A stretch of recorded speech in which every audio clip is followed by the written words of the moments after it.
ഓം സദാശിവസമാരംഭാം ശങ്കരാചാര്യമധ്യമാം അസ്മദാചാര്യപര്യന്താം വന്ദേ ഗുരുപരമ്പരാം.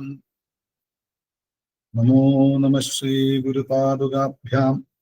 നമോ നമഃ ശ്രീ ഗുരുപരമ്പരാഭ്യാം.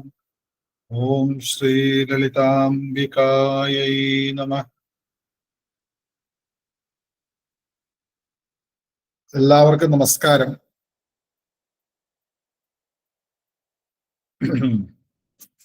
നമ്മൾ കഴിഞ്ഞ ദിവസം 19 ശ്ലോകം വരെയാണ് എടുത്തു കഴിഞ്ഞത് എന്നാണ് എൻ്റെ ഒരു ഓർമ്മ. ശരിയല്ലേ? പദദ്വയ പ്രഭാജാല പരാകൃത സരോരുഹ എന്നുള്ള മന്ത്രം വരെ വ്യാഖ്യാനിച്ചു എന്നാണ് എൻ്റെ ഒരു ഓർമ്മ. എങ്കിലും ആ അവസാനത്തെ മന്ത്രം 19ാമത്തെ ശ്ലോകം എന്ന് പറയുന്നത് നഖദീധിതി സംഛന്ന നമജ്ജന തമോ ഗുണ പദദ്വയ പ്രഭാജാല പരാകൃത സരോരുഹ. ഇതായിരുന്നു കഴിഞ്ഞ ദിവസം എടുത്തത്. അമ്മയുടെ പാദങ്ങളെ കുറിച്ചിട്ട്, പാദത്തിലെ നഖങ്ങളെ കുറിച്ചിട്ട്, ആ നഖത്തിന്റെ പ്രകാശത്തെ കുറിച്ചിട്ട്, അമ്മയുടെ പാദത്തിൽ നമസ്കരിക്കുമ്പോൾ അമ്മയുടെ ചൈതന്യം മുഴുവൻ തളം കെട്ടി നിൽക്കുന്ന ആ പാദത്തിലെ നഖത്തിലെ ആ ജ്വാല കൊണ്ട്, തേജസ് കൊണ്ട് നമസ്കരിക്കുന്നവരുടെ ജന്മജന്മാന്തര ദുരിതങ്ങളെല്ലാം ഛിന്ന ഭിന്നമായി പോകുന്നു. അതുകൊണ്ടാണ് അമ്മയെ നമസ്കരിക്കണം എന്നൊക്കെ പറയുന്നത് നമ്മൾ കണ്ടിരുന്നു. പിന്നെ ആ അമ്മയുടെ പാദത്തെ, എന്നാലും ആ ശ്രീപാദങ്ങളെ എത്ര വർണ്ണിച്ചാലും മതിയാവില്ല. വശിന്യാദി വാഗ്ദേവതമാരെ നിത്യം നമസ്കരിക്കുന്നതാണ്. അപ്പോ ഇനി അടുത്ത ശ്ലോകത്തിലും അമ്മയുടെ പാദത്തിൽ നിന്ന് വിട്ടുപോകാൻ വശിന്യാദി വാഗ്ദേവതമാർക്ക് പറ്റാത്ത രീതിയിൽ ഒരു ഭാഗത്തെ കുറിച്ച് വർണ്ണിച്ച് വരുമ്പോ ഒരു പ്രാവശ്യമാണ് വർണ്ണിച്ചിട്ടുള്ളൂ. പക്ഷെ പാദം എന്ന് പറയുമ്പോ അതാണല്ലോ എല്ലാം. ശ്രീപാദമാണ് എല്ലാത്തിന്റെയും അടിസ്ഥാനം, എല്ലാ അനുഗ്രഹങ്ങളും തരുന്നത്. അപ്പോ അതിന്റെ മനോഹാരിത, അതിന്റെ സ്മൃതിത്വം, ഭംഗി, ഇതെല്ലാം വശിന്യാദി വാഗ്ദേവതമാര് പറയുന്നു. നഖത്തെ കുറിച്ച് പറഞ്ഞു. പിന്നെന്താ? പദദ്വയ പ്രഭാജാലം. പദം പാദം, ദ്വയം രണ്ട്.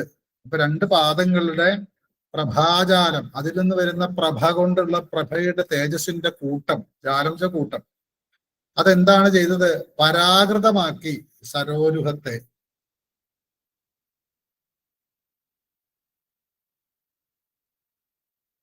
അത് വ്യാഖ്യാതാക്കൾ പലതരത്തിലുള്ള അതിനെ വ്യാഖ്യാനിക്കാൻ ശ്രമിച്ചിട്ടുണ്ട്. എന്താണ് വശിന്യാദി വാഗ്ദേവതമാർക്ക് തോന്നിയിട്ടുള്ളതെന്ന് നമുക്ക് കണ്ടുപിടിക്കാൻ ബുദ്ധിമുട്ടാണ്. ഇവിടെ സരോരുഹം, സരസിൽ രുഹമായത്, ഉണ്ടായത് താമരയാണ്. താമരയെ എന്താണ്? പരാകൃതമാക്കി.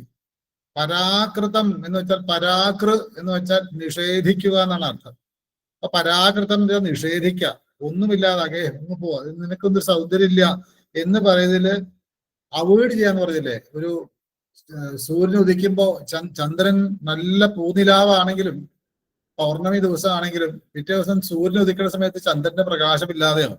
കാരണം ചന്ദ്രന്റെ പ്രകാശം ഇല്ലാതെ ആവുന്നതല്ല, സൂര്യപ്രകാശത്തിന്റെ ആധിക്യം കൊണ്ട് ചന്ദ്രന്റെ പ്രകാശം ഇല്ല എന്ന് തോന്നുന്ന പോലെ താമരയ്ക്ക് മോശമായിട്ടില്ല. താമരയുടെ ആ ഒരു ഭംഗി എന്താണ്? താമരയുടെ ഭംഗി, ആ താമരപ്പൂവിന്റെ നിറമാണ് അമ്മയുടെ ശരീരത്തിന് എന്ന് പറയാറുണ്ട്. അപ്പൊ പാദത്തില് ഒരു കൊച്ചു കുഞ്ഞ്, ഇപ്പൊ ജനിച്ച കൊച്ചു കുഞ്ഞിന്റെ പാദങ്ങളൊക്കെ അത്രയും മാറി വെണ്ണ പോലെയുള്ള ആ പാദങ്ങൾ നോക്കിയാൽ അറിയാം താമരപ്പൂവിന്റെ നിറം അത്രയ്ക്കും മനോഹരാണ്. ഇവിടെ രണ്ട് താമരപ്പൂക്കളാണ്, ശ്രീപാദങ്ങളാണ്. പദദ്വയം, അതൊരു താമരപ്പൂവാണ് എന്ന് കണ്ടെത്താണ്. കാരണം ഒരിക്കലും വാടാത്തതാണ്, കൂമ്പാത്തതാണ്, എപ്പോഴും ജ്വലിച്ചു നിൽക്കുന്നതാണ് അതിന്റെ പ്രഭ. എന്നാല് സൂര്യൻ ഉദിക്കുമ്പോൾ താമര വിടരുകയും സൂര്യൻ അസ്തമിക്കുമ്പോൾ താമര കൂമ്പുകയും ചെയ്യുന്ന ഒരവസ്ഥ താമരയ്ക്കുണ്ട്. അതുപോലെ രണ്ടാകുന്നില്ല, എപ്പോഴും പ്രഭ കൊടുക്കുന്ന അത്രയും അത്യുജ്വലമായിട്ടുള്ള പ്രഭാജാലമാണ് അമ്മയുടെ പാദത്തിൽ നിന്നും. നഖത്തിന്റെ ആ ദീധിതി പ്രകാശം കൊണ്ട് നമസ്കരിക്കുന്നവരുടെ തമോഗുണങ്ങൾ ഛിന്ന ഭിന്നമാകി പോകുന്നുവെങ്കിൽ ആ പാദത്തിൽ നിന്ന് അതീവ അത്യുജ്വലമായിട്ടുള്ള പ്രകാശം വരുന്നുണ്ട് അമ്മയുടെ പാദം. അത് താമരപ്പൂക്കളുടെ ആ ശോഭയെ അവഗണിക്കുന്നു, അല്ലെങ്കിൽ നിഷേധിക്കുന്നു, പരാകൃതമാക്കുന്നു. അതൊരു ആലങ്കാരികമായിട്ട് പറഞ്ഞതാണ്. അമ്മയുടെ പാദങ്ങൾ താമരപ്പൂവിന് തുല്യാണ്. താമരപ്പൂ ഇത് ഒന്നാണെന്ന് പറയാൻ വയ്യ. കാരണം താമരപ്പൂ സൂര്യൻ അസ്തമിച്ചാൽ അത് വാടുകയല്ല, അതിന്റെ ഒരു പ്രഭ കുറയും. സൂര്യൻ ഉദിക്കുമ്പോഴാണ് താമരയ്ക്ക് പ്രഭ കൂടുക. എന്നാൽ അമ്മയുടെ പാദങ്ങളാണെങ്കിൽ പ്രപഞ്ചത്തിൽ എന്തെല്ലാം നടന്നാലും ആ പാദത്തിന് യാതൊരു തരത്തിലുള്ള പ്രഭയുടെ ജാലത്തിന്, ആ മനോഹാരിതയ്ക്ക്, തേജസ്സിന് യാതൊരു മാറ്റവും ഇല്ല എന്ന് നമുക്ക് മനസ്സിലാക്കാൻ വേണ്ടിയിട്ടാണ് അങ്ങനെ ഒരു ആലങ്കാരികമായിട്ട് പദദ്വയ പ്രഭാജാലം, പദദ്വയം, രണ്ട് പാദങ്ങളിൽ നിന്നുള്ള പ്രഭയുടെ കൂട്ടം പരാകൃതമാക്കി നിഷേധിക്കുന്നു, സരോരുഹത്തെ തള്ളിക്കളയുന്നു എന്ന് പറയുന്ന ഒരു അലങ്കാരം, അല്ലെങ്കിൽ ഒരു ഉപമ, അല്ലെങ്കിൽ നമ്മൾ മനസ്സിലാക്കി തരുന്ന അതിൻ്റെ ഒരു കാവ്യം എന്നോ അല്ലെങ്കിൽ അതിന്റെ കവിതാഭാവം എന്നൊക്കെ വേണമെങ്കിൽ പറയാം. അതാണ് നമ്മൾ കഴിഞ്ഞ ദിവസം കണ്ടത്. അപ്പൊ അമ്മയുടെ പാദം നമ്മൾ കണ്ടിരുന്നു. അവിടെ ഗൂഢഗുൽഭയാണ്, കൂർമ്മപൃഷ്ഠജ്യേഷ്ഠപ്രപദ അന്വിതയാണ്, നഖതീധിതം ഛന്ന നമജ്ജനതമോ ഗുണയാണ്, പദദ്വയ പ്രഭാജാല പരാകൃത സരോരുഹയാണ്. അപ്പൊ പാദം ഇപ്പോഴും ആ പാദത്തിൽ തന്നെ നിൽക്കുകയാണ്. അങ്ങനെ വന്നു കഴിയുമ്പോൾ 20ാമത്തെ ശ്ലോകത്തിലേക്കാണ് നമ്മൾ പോകുന്നത്. ഞാനൊന്ന് ചൊല്ലാം, അത് തെറ്റിക്കാൻ പലപ്പോഴും തെറ്റിക്കുന്ന ഒരു സ്ഥലങ്ങളൊക്കെ ഉണ്ട് അതില്. ശിഞ്ചാനമണിമഞ്ജീരമണ്ഡിത ശ്രീപദാംബുജ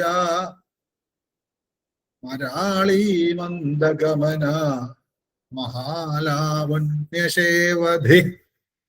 അങ്ങനെ തന്നെ ചൊല്ലിപ്പഠിക്കണം. ശിഞ്ചാനം എന്നുള്ള മിക്കവാറും അത് ചൊല്ലുമ്പോ ശിഞ്ഞാനം എന്നൊക്കെ ആയി പോകുന്നുണ്ട്. ഞകാരം കഴിഞ്ഞിട്ടാണ് ജകാരം, ജകാരം കഴിഞ്ഞ് ഞകാരമാക്കി ചൊല്ലി പോവാറുണ്ട്. തെറ്റെന്നൊന്നും പറയാൻ പറ്റില്ല, നമ്മള് നിത്യാഭ്യാസം കൊണ്ട് മാറ്റിയെടുക്കേ പറ്റും. മുമ്പ് പറഞ്ഞതുപോലെ ഇവിടെ 2 മന്ത്രങ്ങളാണ്. ശിഞ്ചാനം എന്ന് പറയരുത്, അത് അക്ഷരസ്ഫുടത ഉണ്ടാകുന്ന കാണിക്കാൻ വേണ്ടി പലരും, ഞാൻ പേരൊന്നും എടുത്ത് പറയുന്നില്ല, വിഭാഗത്തെയും പറയുന്നില്ല, ശിഞ്ചാനമണി മഞ്ജീര എന്നൊക്കെ പറയുന്നുണ്ട്. അങ്ങനെ പറയരുത്. എന്താണോ എഴുതിയിട്ടുള്ളത് അത് അങ്ങനെ തന്നെ ചൊല്ലണം. ഞാൻ ഇന്ന് ലളിതാ സഹസ്രനാമത്തിന്റെ ഒരു മാഹാത്മ്യം നിങ്ങൾക്ക് മനസ്സിലാക്കാൻ വേണ്ടി ഒരു ഷെയർ ചെയ്തിരുന്ന ഒരു ലിങ്ക്. ഗർഭിണിയായിരിക്കുന്ന സമയത്ത് ലളിതാ സഹസ്രനാമം ജപിച്ചുണ്ടായ കുട്ടി ഇന്ന് ഐൻസ്റ്റീനേക്കാളും ഐക്യു കൂടുതലുള്ള ഒരു കുട്ടിയായിട്ട് ലോകപ്രസിദ്ധനായി വരുന്നു. ലളിതാ സഹസ്രനാമത്തിന്റെ അവിടെ ഭക്തിയോ ഒന്നുമല്ല, ആ ഒരു ഭാവം പ്രപഞ്ചത്തെ സ്തുതിക്കുന്നതാണ്. പ്രപഞ്ചത്തിന്റെ എന്തെല്ലാം പരിപൂർണമായിട്ടുള്ള കണങ്ങളുണ്ടോ അതെല്ലാം ആ ഗർഭപാത്രത്തിലേക്ക്, ആ കുഞ്ഞിലേക്ക് വന്നു ചേരും. അതേപോലെയുള്ളതാണ് ഓരോ മന്ത്രങ്ങളും. അപ്പൊ മന്ത്രം തെറ്റിക്കഴിഞ്ഞാൽ നിർദേവത്വം നിദ്രാവത്വമാവും. അങ്ങനെ ആവരുത്. അതുകൊണ്ട് ആദ്യത്തെ ഒരു മന്ത്രമാണ് ശിഞ്ചാനമണി മഞ്ജീര മണ്ഡിത ശ്രീ പദാംബുജ, ഒറ്റ മന്ത്രമാണ്. അത് ഇടയ്ക്ക് മുറിക്കരുത്. ശിഞ്ചാനമണി മഞ്ജീര മണ്ഡിത ശ്രീ പദാംബുജ എന്ന് ചൊല്ലരുത്. മിക്കവാറും ആ ഒരു ചൂട് വരുമ്പോഴേ, ഇപ്പൊ നഖതേതി സംഛന്ന നമജ്ജന തമോ ഗുണ, ഒരിക്കലും അങ്ങനെ വരാൻ പാടില്ല. നഖതേഠിതി സംഛന്ന നമജ്ജന തമോ ഗുണ പദദ്വയ പ്രഭാജാല പരാകൃത സരോരുഹ ശിഞ്ചാനമണി മഞ്ജീര മണ്ഡിത ശ്രീ പദാംബുജ എന്ന് തന്നെ ചൊല്ലണം. കാരണം ശിഞ്ചാനമണി മഞ്ജീര മണ്ഡിത ശ്രീ പദാംബുജ, മിക്കവാറും നീളമുള്ളതൊക്കെ പകുതി വെച്ച് മുറിക്കുന്ന ഒരു സ്വഭാവം, അത് മലയാളികളുടെ ഒരു സ്വഭാവമാണെന്ന് അറിയാൻ വയ്യ. ഞാൻ പലപ്പോഴും പല അമ്പലങ്ങളിലും ക്ഷേത്രങ്ങളിലൊക്കെ ഈ മാതൃസമിതിയൊക്കെ ഒരുമിച്ചിരുന്ന് വളരെ ഭക്തിയോടെ ചൊല്ലുമ്പോൾ തെറ്റിക്കുന്ന കണ്ടിട്ട് വിഷമിച്ചിട്ടുണ്ട്. പക്ഷെ പഠന ക്ലാസ്സിൽ വന്നിരുന്ന് പഠിച്ചാൽ, നമ്മൾ മാത്രം പഠിച്ചാൽ പോരാ, നമുക്ക് നമ്മുടെ കുഞ്ഞുങ്ങളെ, മക്കളെ, അതേപോലെ തന്നെ കൂട്ടുകാരികള്, അത് ജപിക്കാൻ ആഗ്രഹിക്കുന്നവർക്കൊക്കെ കറക്റ്റ് ശരിയാക്കി കൊടുക്കണം. അതിനാദ്യം നമ്മൾ പഠിക്കണം. അപ്പൊ ആദ്യത്തെ ആ ഒരു 20ാമത്തെ ശ്ലോകത്തിലെ ആദ്യത്തെ വരി എന്ന് പറഞ്ഞ ഒരു മന്ത്രമാണ്, അത് മുറിക്കരുത്. 2ാമത്തെ വരി 2 മന്ത്രമാണ്, അവിടെ മുറിക്കുന്നതിൽ തെറ്റില്ല. കാരണം എന്താ? മരാളി മന്ദഗമന തീർത്ത മഹാലാവണ്യശേവധി, അത് 2 മന്ത്രം. അങ്ങനെ 3 മന്ത്രം ചേർന്നതാണ് 20ാമത്തെ ശ്ലോകം. അപ്പൊ അത് ചൊല്ലുമ്പോ തെറ്റിക്കുന്ന സ്ഥലങ്ങള്, ഒന്ന് ശിഞ്ചാനം എന്നുള്ള, ശിഞ്ഞാനം എന്നൊക്കെ ആയി പോകാറുണ്ട്. പിന്നെ മഞ്ജീരം എന്ന് ചൊല്ലി കേട്ടിട്ടുണ്ട്, മഞ്ജീരമുള്ളൂ. ജയം എന്നുള്ളതിന്റെ ജായ, അച്ഛന്റെ ഛായ അല്ല, ജായാണ്. അതിൽ മണ്ഡിത എന്ന് ചൊല്ലുന്നവരുണ്ട്, മണ്ഡിതയല്ല, ടാഠാഡായാണ്. നഗാരവും ഡകാരവും, ന പ്ലസ് ഡ പ്ലസ് ആ, ബ്രഹ്മാണ്ടം, പിണ്ടാണ്ടം, അണ്ടം, ചാമുണ്ടി എന്നൊക്കെ പറയുന്നതിന്റെ ആ അണ്ടയാണ്. അത് സ്ഫുടത എന്ന് വിചാരിച്ചിട്ട് ശക്തി കൂട്ടിയിട്ട് കാര്യമില്ല. അപ്പൊ മണ്ഡിതയാണ്, മണ്ഡിത. അങ്ങനെ തന്നെ ചൊല്ലി തന്നെ കുറെ പ്രാവശ്യം, അല്ലെങ്കിൽ മണ്ഡിത എന്നായപ്പോ മണ്ഡിതയാവും. മണ്ടി ഒന്നും ആവരുത്. അപ്പൊ ശിഞ്ഞാനല്ല, ശിജ്ഞാനല്ല, ശിഞ്ചാനമാണ്. അതിന് അർത്ഥമുള്ളത് കൊണ്ടാ പറയുന്നത്. അപ്പൊ ഇവിടെ ശിഞ്ചാനമണി മഞ്ജീര മണ്ഡിത ശ്രീ പദാംബുജ, അവിടെ അംബുജ എന്നാണ് അവസാനത്തെ വാക്ക്. അംബുജം, അമ്പുവിൽ ജനിക്കുന്ന, വെള്ളത്തിൽ ഉണ്ടായത്, താമര എന്ന് തന്നെ അർത്ഥം. ശ്രീപദാംബുജ, പാദങ്ങളെ കുറിച്ച് തന്നെ പറയുന്നത്. പദാംബുജം, പദമാകുന്ന, പാദമാകുന്ന താമര. അത് ശ്രീ എന്ന് വെച്ചാൽ രണ്ടു മൂന്ന് അങ്ങോട്ടും ഇങ്ങോട്ടൊക്കെ മാറ്റിയാൽ അർത്ഥമൊക്കെ പറയാൻ പറ്റും. ശ്രീപദാംബുജം, ശ്രീപാദം എന്നർത്ഥം. അപ്പോ ആ ശ്രീപാദ കമലം, ശ്രീപദാംബുജ എന്ന് വെച്ചാൽ ശ്രീപാദ കമലം. കമലം എന്ന് വെച്ചാൽ താമരയാണ്, പദം വെച്ചാൽ പാദം. അപ്പൊ ശ്രീപാദകമലം, ശ്രീപാദാംബുജം, അത് തന്നെയാണ് ശ്രീപദാംബുജം എന്നും ശ്രീപാദാംബുജം എന്ന് വെച്ചാലും ശരിയാണ്. പലരും ചെല്ലുന്നു മണ്ഡിത ശ്രീപാദാംബുജ എന്നൊക്കെ ചെല്ലുന്നത് കേട്ട. അല്ല, പദം, പദം വെച്ച പാദം തന്നെയാണ് അർത്ഥം. അപ്പോ അംബുജ, പദ അംബുജ, ശ്രീപദാംബുജ, ശ്രീപദാംബുജ, അതാണ് വാക്ക്. അപ്പൊ അമ്മയുടെ പദത്തെ കുറിച്ച് തന്നെ, പാദത്തെ കുറിച്ച് തന്നെയാണ്. താമര പോലെയുള്ള ആ വളരെ മനോഹരമായ, എന്താണ് നിറം, ചുമപ്പാണോ അല്ലെങ്കിൽ റോസാണോ ഒന്നും പറയാൻ പറ്റില്ല. വെളുപ്പുണ്ടോ അതിന്, സത്വരജസ്തമോ ഗുണങ്ങൾ എല്ലാവരും കൂടെ ചേർന്നതാണോ ഒന്നും പറയാൻ പറ്റില്ല. ആ താമരയുടെ നിറം, അല്ലെങ്കിൽ താമരയാണ്, വിടർന്ന് മനോഹരമായി നിൽക്കുന്ന താമരയ്ക്ക് തുല്യമാണ് എല്ലാവരുടെയും. ഇപ്പൊ ഗുരുവിന്റെ ആണെങ്കിലും ദേവന്റെ ആണെങ്കിലും ദേവിയുടെ ആണെങ്കിലും പാദങ്ങൾക്കെല്ലാം അംബുജം, കമലം, ശ്രീപാദകമലം എന്നൊക്കെ നമ്മൾ പറയാറുണ്ട്. അപ്പോ ശ്രീപദാംബുജ എന്നുള്ളതിന്റെ വിശേഷണാണ് അതിന് മുമ്പുള്ള ഓരോ വാക്കും. ഒരു നിമിഷം.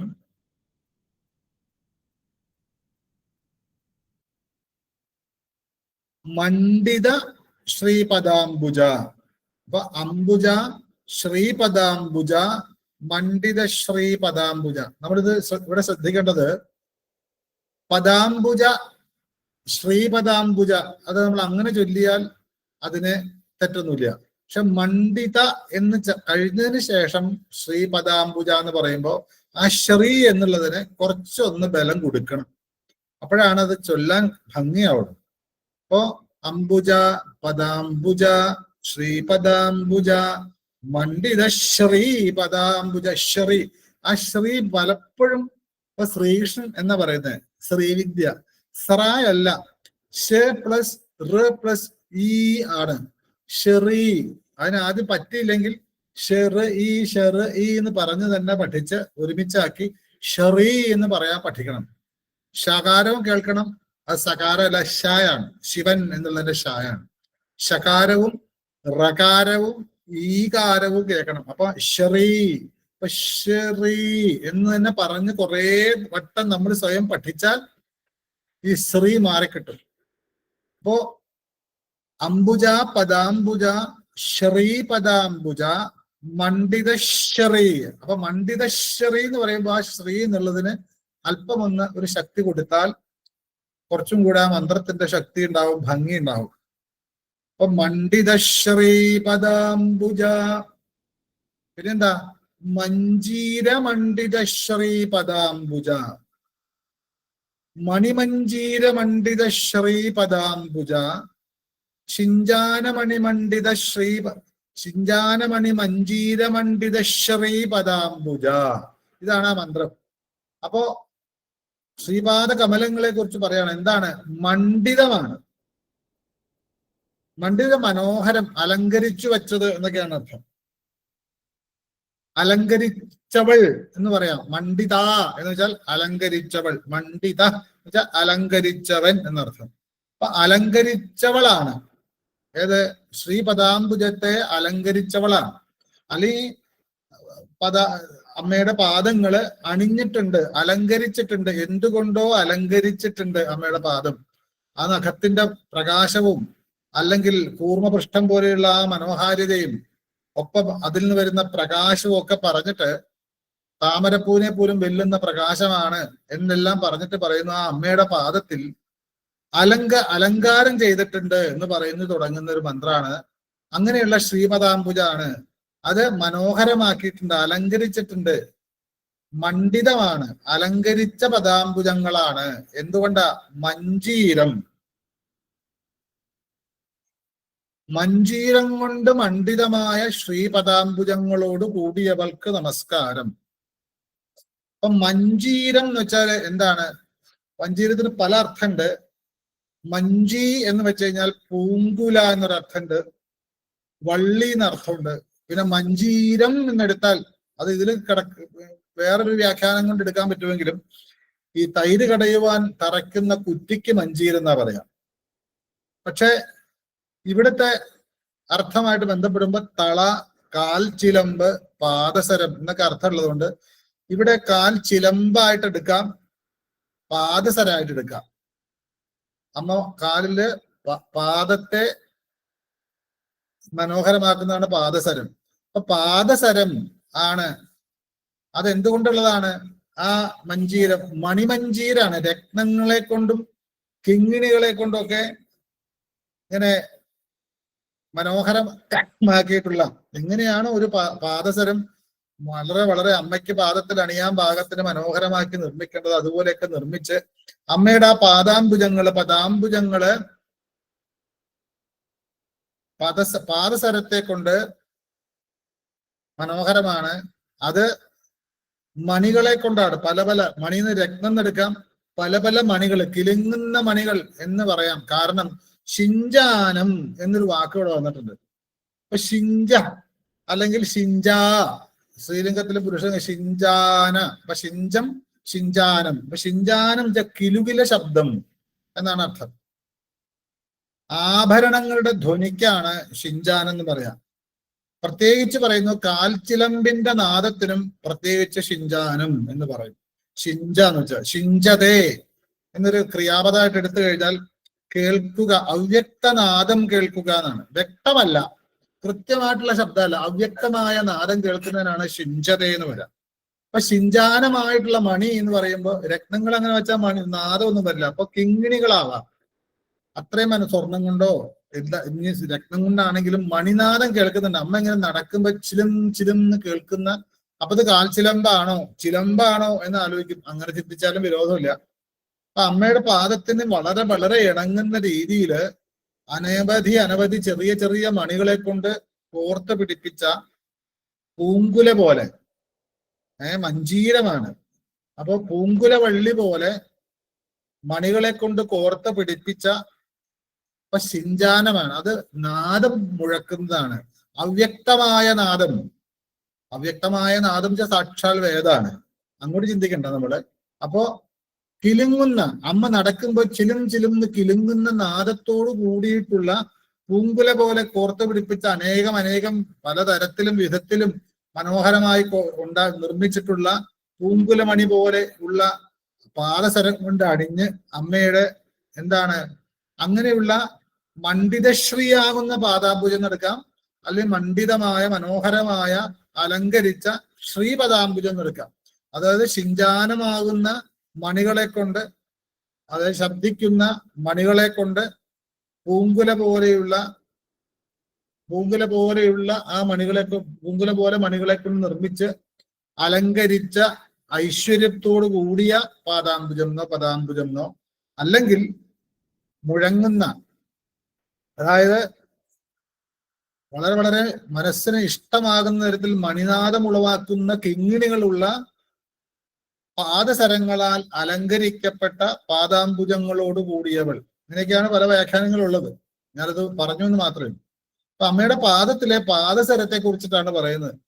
അമ്മയുടെ ആ ഒരു താമരപ്പൂവിനെ നിഷേധിക്കുന്ന ആ ഉജ്ജ്വലമായ പ്രകാശത്തിന്റെ ഉള്ളിൽ അതിന് മനോഹാരിത കൂട്ടുന്ന രീതിയിൽ കിലുങ്ങുന്ന അനേകം മുത്തുമണികളോ അല്ലെങ്കിൽ മണികളോ ഒക്കെ പ്രത്യേക രീതിയിൽ കോർത്ത് പിടിപ്പിച്ച ആ പൂങ്കുല പോലെ അമ്മയുടെ പാദത്തിൽ ഇങ്ങനെ അണിഞ്ഞിരിക്കുന്ന ആ ഒരു സരങ്ങളെ കൊണ്ട്, രണ്ട് പാദത്തിലുണ്ട് പാദസരങ്ങളെ കൊണ്ട് മനോഹരമായ ഐശ്വര്യം തുളുമ്പുന്ന പദാംബുജങ്ങളുള്ള അമ്മയ്ക്ക് നമസ്കാരം എന്നർത്ഥം. ശിഞ്ചാനമണിമഞ്ജീരമണ്ഡിത ശ്രീപദാംബുജ. അപ്പൊ ശിഞ്ചാനത്തിന് അർത്ഥം മനസ്സിലായി. മണി എന്ന് വെച്ചാൽ മണി, അത് ശിഞ്ചാന മണിയാണ്. മണി ഇങ്ങനെ വെറുതെ മണി ഇരിക്കുമ്പോ കിലുങ്ങില്ല, പക്ഷെ കിലുങ്ങുന്നുണ്ട് ആ മണി. അമ്മ കാലനക്കിയാൽ ആ ശബ്ദം കേൾക്കും. ശങ്കരാചാര്യ കഥയെ കേട്ടിട്ടുണ്ട് അല്ലെ? മൂകാംബികയിൽ നിന്ന് ചട്ടാനിക്കലേക്ക് കൊണ്ടുവന്നപ്പോ ഞാൻ നടക്കുമ്പോ തിരിഞ്ഞു നോക്കരുത്, എന്റെ പാദസരത്തിന്റെ ശബ്ദം കേട്ട് നടന്നോളൂ. അങ്ങനെ കുറച്ച് കഴിഞ്ഞപ്പോ ആ ശബ്ദം കേൾക്കാതെ ആയപ്പോഴാണ് തിരിഞ്ഞു നോക്കി. അങ്ങനെയാണ് ചോറ്റാനിക്കര എന്നൊക്കെ നമ്മൾ കേട്ടിട്ടുണ്ട്. അമ്മയുടെ പാദസരത്തിന് അത്രയും പ്രാധാന്യമുണ്ട്. അതിനൊരു കഥയും നമ്മുടെ കേരളത്തിലുണ്ട്. അപ്പോ നല്ല മനോഹരമായ നാദം മുഴക്കുന്ന മണികളെ കൊണ്ട്, പൂങ്കുല പോലെ കോർത്തു പിടിപ്പിച്ച പാദസരങ്ങളെ കൊണ്ട് മനോഹരമായ ഐശ്വര്യമുള്ള, അത്രയും ഐശ്വര്യം ഉറ്റുന്ന പദാംബുജങ്ങളോട് കൂടിയവൾക്ക് നമസ്കാരം. ശിഞ്ചാനമണിമഞ്ജീരമണ്ഡിത ശ്രീപദാംബുജ. അപ്പൊ അമ്മയുടെ പാദത്തിൽ ആ പാദസരം ഇങ്ങനെ കാണുക. ആ മനോഹരമായ താമരപ്പൂവിന്റെ നിറത്തെ വെല്ലുന്ന പ്രകാശത്തോടു കൂടി, അതിലും ഉയർന്ന പ്രകാശമാണെന്ന് അർത്ഥം ഉള്ള രണ്ട് പാദങ്ങളിലെ നഖങ്ങളിൽ ഇങ്ങനെ പ്രകാശം വെട്ടി തിളങ്ങുന്നുണ്ട്. ആമയുടെ പുറന്തോടിനേക്കാളും മനോഹരമായ ആകൃതിയാണ്. അവിടെ ആ പാദത്തില് അതിമനോഹരമായിട്ട് ഇങ്ങനെ ഒന്നനങ്ങിയാൽ കിലുങ്ങുന്ന രീതിയിൽ അനേകം മണികളെ കൊണ്ട് കോർത്തു പിടിപ്പിച്ച മനോഹരമാക്കിയിട്ടുള്ള പാദസരം അമ്മ അണിഞ്ഞിട്ടുണ്ട് എന്നർത്ഥം. അതാണ് ശിഞ്ചാനമണിമഞ്ജീരമണ്ഡിത ശ്രീപദാംബുജ. എന്നിട്ട് പറയുന്നു മരാളി മന്ദഗമന മഹാലാവണ്യശേവധി. മരാളി മന്ദഗമന എന്ന് ചെല്ലരുത്, ദയാണ്, ദയയുടെ ദായാണ്.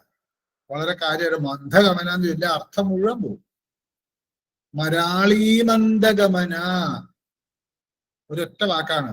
ഗമന, മന്ദഗമന, മരാളി മന്ദഗമന. എന്ന് പറഞ്ഞ് പഠിക്കണം. പലർക്കും ഇപ്പൊ നമ്മളൊക്കെ പറയുന്നതില്, ഞാൻ വരെ പറയുന്നതിലുണ്ട്, ചന്ദനം കിട്ടിയോ എന്ന് ചോദിക്കാറുണ്ട്. ഈ ചന്ദനം എന്ന് പറയുന്നത് ശരിയേ അല്ല. നമ്മുടെ മലയാളത്തിൽ അങ്ങനെ ആയിപ്പോയി. ചന്ദനമാണ് ശരി. പക്ഷെ ചന്ദനം എന്ന് പറയാൻ നമുക്കൊരു നാണക്കേടാണ് അല്ലെ? നന്ദി എന്നാണ് പറയേണ്ടത്. നമ്മൾ പറയുന്നത് നന്ദി എന്നേ പറയൂ. പക്ഷെ അത് എന്തുകൊണ്ട് അങ്ങനെ വന്നുപോയി ഞാൻ എന്റെ അച്ഛനോടൊക്കെ ചോദിച്ചിട്ടുണ്ട്. അത് അങ്ങനെയായി എന്നൊക്കെ പറഞ്ഞ് മനസ്സിലാക്കി തന്നിട്ടുള്ളൂ. അപ്പൊ നഗാരവും ദകാരവും ചേർന്നിട്ടുണ്ടാണ് മന്ദം. പക്ഷെ നമ്മുടെ ശ്ലോകങ്ങളൊക്കെ ചെല്ലുമ്പോൾ മന്ദം എന്നാ ചെല്ലുക. പക്ഷെ ചന്ദനം, നന്ദി, വളരെ നന്ദിയുണ്ട്, വളരെ നന്ദിയുണ്ട് എന്നാ പറയാ അല്ലെ? അങ്ങനെയാണ് പറയേണ്ടത്. അത് ഇവിടെ അത് വരാൻ പാടില്ല. മരാളി മന്ദഗമനം എന്ന് പറയരുത്. മരാളി ദകാരം. മരാളി മന്ദ കമനയല്ല, ഗമന, ഗ എന്ന് പറയണം. മരാളി മന്ദഗമന. മരാളി ദീർഘണ്ട്, അതും ശ്രദ്ധിക്കണം. മരാളി മന്ദഗമനയല്ല, മരാളി മന്ദഗമന. അത് ദീർഘമായിട്ട് ചൊല്ലിയാൽ ആ വൃത്തം ആ ശ്ലോകത്തിന്റെ ശരിയാവും. മരാളി മന്ദഗമന. അപ്പൊ അതെന്റെ അർത്ഥം എന്താ? ഗമന, മന്ദഗമന, മരാളി മന്ദഗമന. അപ്പൊ മരാളി എന്ന് വെച്ചാൽ എന്താ അർത്ഥം മനസ്സിലാവും. ഗമന എന്ന് വെച്ചാൽ അറിയാം. അപ്പൊ പാദസരം ആണ് ഇട്ടിരിക്കുന്ന. ആരെങ്കിലും നോക്കിയാൽ ഇങ്ങനെ കാണാം. പക്ഷെ പാദസരം നോക്കിയില്ലെങ്കിലും മനസ്സിലാവും പാദസരം ഇട്ടെന്ന്. എങ്ങനെയാണ്? നടക്കുമ്പോ അല്ലെ? അതിന്റെ താളത്തിൽ നടന്നാൽ എങ്ങനെ ഉണ്ടാവും? അമ്മയുടെ നടപ്പൊക്കെ അങ്ങനെയായിരിക്കും. എങ്ങനെയാണ്? മന്ദഗമന, വളരെ മന്ദഗമനാണ്. നമ്മൾ എത്ര വിളിച്ചാലും അമ്മയെ ഓടിവായോ ഓടിവായോ എന്നൊക്കെ എത്ര വിളിച്ചാലും അമ്മയ്ക്കൊരു നടപ്പുണ്ട്. അതെങ്ങനെയാണ് എന്ന് ഒരു അലങ്കാരം പോലെ വശന്യാദി വാഗ്ദേവത പറയാണ്. അമ്മയുടെ പാദം എന്ന് പറഞ്ഞാൽ നമുക്ക് അറിയാം, നമുക്കൊക്കെ നമസ്കരിക്കാനുള്ളതാണ്. അവിടെ നമ്മുടെ ദോഷങ്ങളൊക്കെ തീരുന്നൊക്കെ പറഞ്ഞു കഴിഞ്ഞു. അതിന്റെ പ്രഭ പറഞ്ഞു, അതിൽ അണിഞ്ഞിരിക്കുന്ന പാദസരമൊക്കെ പറഞ്ഞു. പക്ഷെ പാദം എന്നുള്ളത് പദം പദം പദം അല്ലെ? നടക്കാനുള്ളതാണ്, മുന്നോട്ട് ഗമിക്കാനുള്ളതാണ് പദം. ഓരോ പദവും പാദം വെച്ച് അല്ലെ മുന്നോട്ട് പോകണം. അപ്പൊ ഗമന, ഗമിക്കുന്നവൾക്ക് നമസ്കാരം. അപ്പൊ അമ്മയുടെ ഗമനത്തെ കുറിച്ചിട്ട് അമ്മ ആ പീഠത്തിൽ നിന്ന് എഴുന്നേറ്റ് ഇങ്ങ് നടക്കുന്നത് കണ്ടിട്ട് പറഞ്ഞതാവാം വശന്യാദി വാഗ്ദം. എങ്ങനെയാ? മന്ദഗമന. ഓടിച്ചാടി എന്തെങ്കിലും ബഹളം വെച്ച് ഭദ്രകാളിയുടെ അല്ല, ഇത് സാക്ഷാൽ ലളിതാപരമേശ്വരിയുടെയാണ്. മറ്റേ അമ്മയുടെ മറ്റു രൂപം, രജോ ഗുണം തപോ ഗുണമൊക്കെയുള്ള മറ്റു ഭാഗങ്ങൾക്കൊക്കെ ഒരു വല്ലാത്ത ചാട്ടം തന്നെയാണ്. ഇവിടെ അമ്മയാണ് അല്ലെ? ഈ പ്രപഞ്ചത്തെ മുഴുവനും കൊണ്ടു നടക്കുന്ന അമ്മയാ. ആ അമ്മയുടെ ഒരു ചെറിയൊരു ചലനം പോലും അമ്മ എന്നുള്ള ഭാവത്തിന് മാറ്റം വരാൻ പാടില്ല. മന്ദഗമന, വളരെ അത് എങ്ങനെയായി മന്ദഗമന നമുക്ക് വേണമെങ്കിൽ അത് അരിച്ചരിച്ച് നടക്കാം.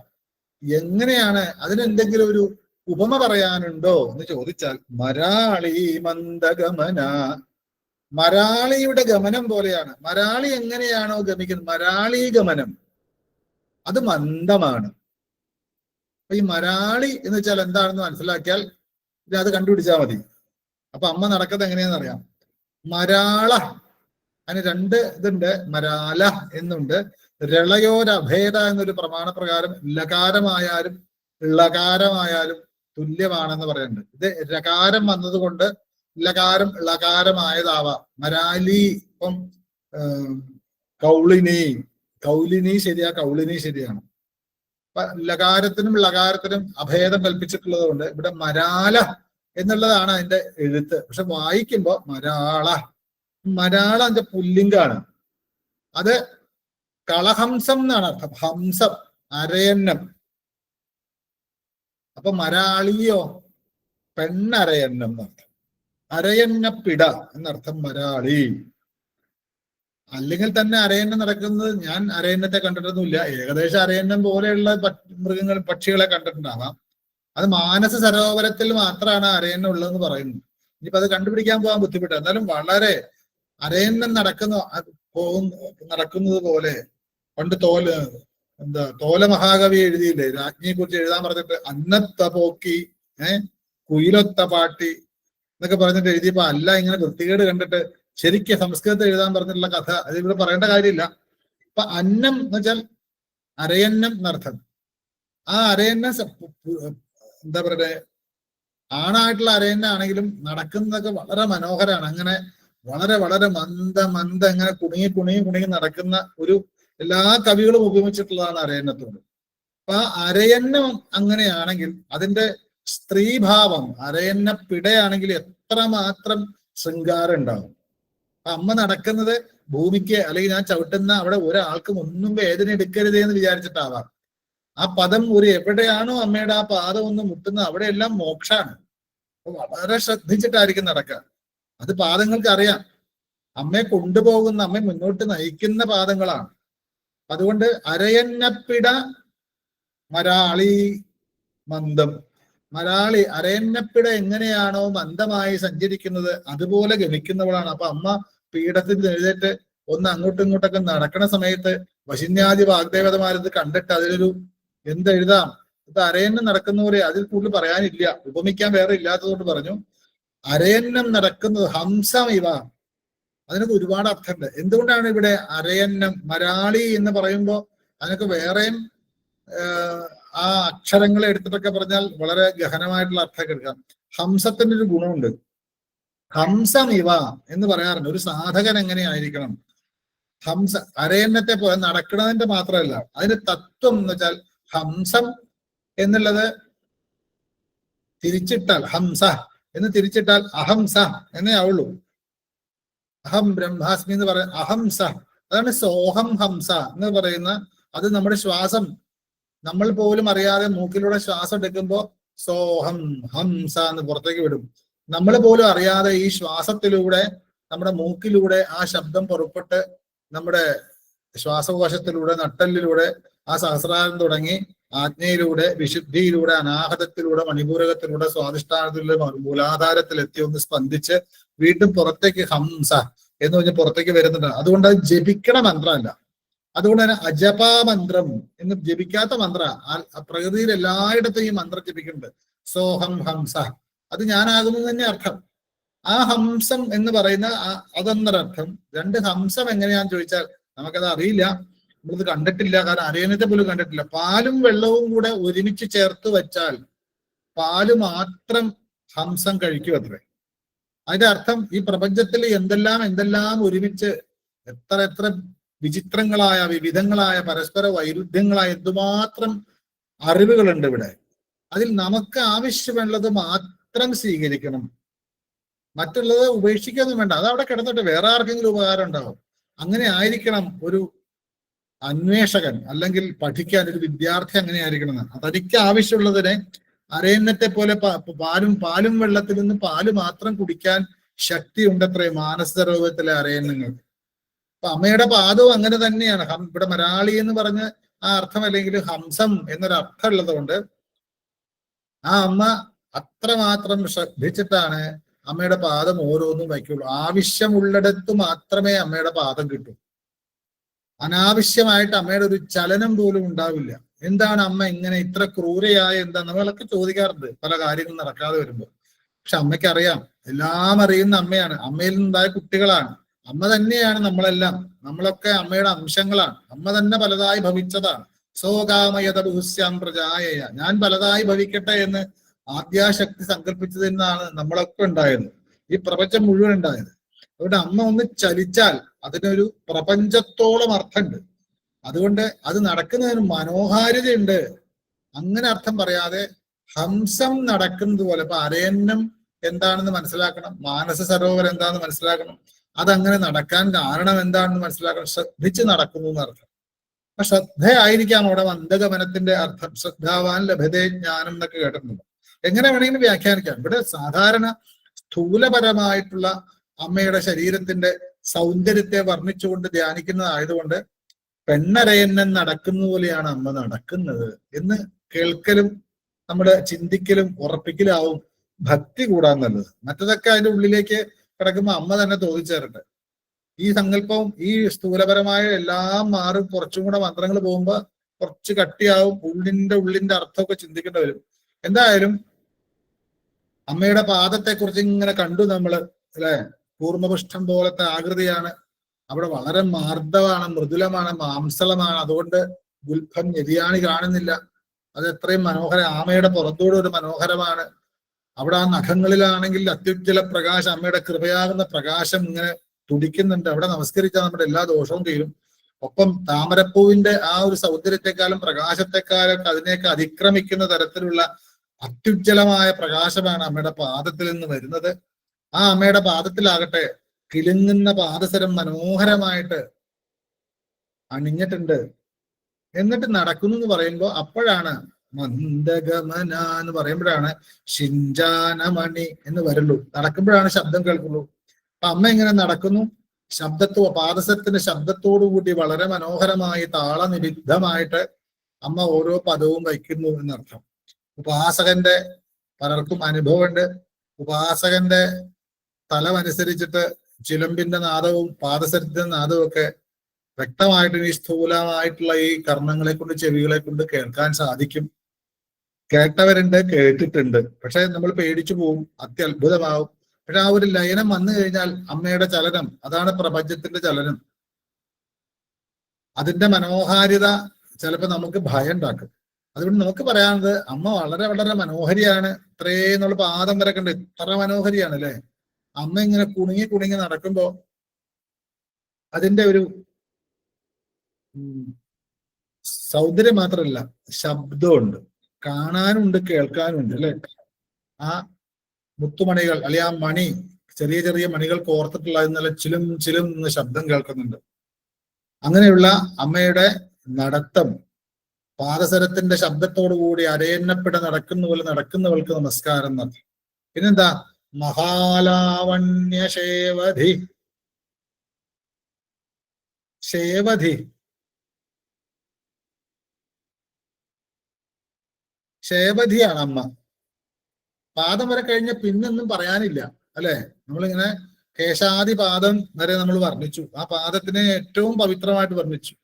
ഇനി എന്താണ് പറയട്ടെ? ഇനി അമ്മയെ പൂർണ്ണമായിട്ട് അങ്ങോട്ട് പറയാണ്. അമ്മ എന്താണ് എന്ന് ഒരു അവസാനം ഒരു കൺക്ലൂഷൻ പോലെ പറയാണ്. ശേവധിയാണ് അമ്മ. ശേവധി ഞാൻ നിധി എന്നർത്ഥം. അല്ലെങ്കിൽ ധനം. ധനം നമ്മൾ ഉദ്ദേശിക്കുന്ന സാമ്പത്തികമല്ല, ധന്യത തരുന്നതാണ് ധനം. അപ്പോ നിധി, നിധി എന്ന് പറയുമ്പോൾ നമ്മൾ ഉദ്ദേശിക്കുന്നത് നമ്മൾ അന്വേഷിച്ചു പോണ നിധിയല്ല. എല്ലാത്തിന്റെയും നിധി എന്ന് പറയുന്നത് അതിന്റെ സത്ത് എന്നർത്ഥം. അതിന്റെ ഏറ്റവും മൂല്യമുള്ളതാണല്ലോ. അപ്പൊ അമ്മ ഒരു നിധിയാണ്. കണ്ടെത്താൻ വലിയ പാടാ. എത്ര കുഴിച്ചാലും കണ്ടെത്താനൊന്നും പറ്റില്ല. അത് എന്തിന്റെ നിധിയാണ്? ലാവണ്യത്തിന്റെ, പ്രകാശത്തിന്റെ, മനോഹാരിതയുടെ നിധിയാണ്.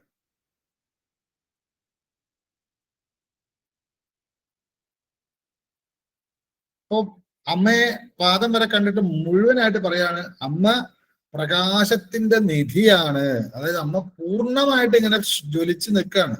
അരുണാം എന്ന് നമ്മൾ പറഞ്ഞു കഴിഞ്ഞു അല്ലെ. അല്ലെ സിന്ദൂരാരുണ വിഗ്രഹാം നമ്മൾ പറഞ്ഞു.